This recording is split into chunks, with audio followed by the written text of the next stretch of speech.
So Ryan, after you publish a blog post, what type of things are on your to-do list after you publish? Dude, I have a checklist for this exact purpose. So to me, when I publish a blog post, first of all, I do a review. So I go and I actually read that post. Maybe I don't read it word for word because I've already sat with it for quite a while when I'm creating it, but I will go through, make sure that there's no formatting mistakes. If I have any calls to actions, buttons, make sure those look correct. Table of contents links, jump links are correct. Make sure there's no broken links. RightBlogger Chrome extension I use now to double check that my meta title, my meta description, and all of the more technical bits of SEO are dialed in for the post. And then it's share it with the world. So this is kind of the piece that ends up being personalized to, whoever you are, however you promote your content, where your audience spends your time. This could be something like creating 10 Pinterest images and going and sharing on Pinterest to promote your post. But for me, I'll go to LinkedIn and I'll start a conversation around the topic of the post or the video I just made.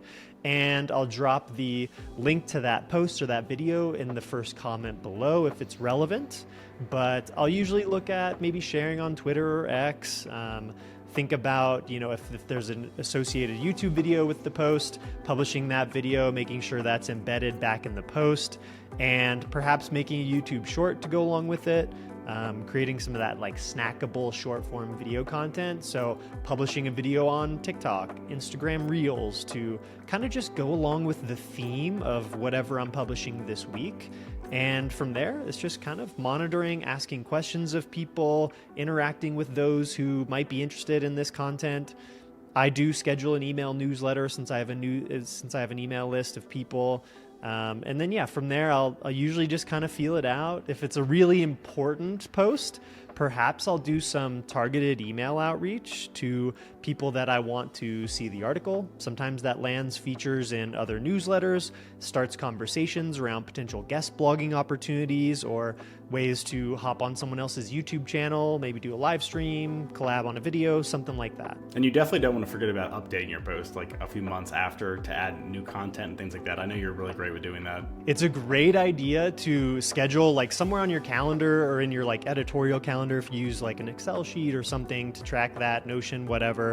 Put a little flag there on like, hey, 3 months down the line, 6 months down the line. I'd kind of determine when to come back and update a post based on how important it is to you. So if it's a post that, has the potential to drive revenue, if it ranks higher in organic search or just drives more traffic to it, then I would update it more frequently. So something like every 3 months could be a good move, maybe even more frequent if it's necessary for the topic at hand, especially if the subject matter is changing rapidly. But yeah, setting a reminder so that you actually do come back and update it is important rather than just thinking, oh, maybe one day I'll update that post.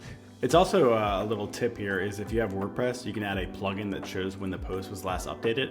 I actually use this a lot, so you can actually go to your published posts and then sort them by last updated. And every week or every month, you can just go through and be like, oh, let me update 3 or 4 of them. And if you just do that over time, rolling, you're just going to always have up-to-date posts. What else is on your checklist for after you publish a blog post? Well, I think you cover like all of the main points, Ryan. Posting on social is huge. If you're out of ideas on what to post on social, a lot of our tools in RightBlogger, you can put a URL of the article in there and it'll actually make tweet ideas and things like that, just in case you need a little extra push to have an idea of what to post on social with your article. Yeah, I think that's one of the best use cases for AI these days is repurposing your content, right? So you just wrote this blog post, you just made this YouTube video, using tools that can kind of just take the URL of what you already created and more or less in just a few clicks, create more snackable stuff that you can share on different platforms and increase your chances of just getting it in front of more audiences.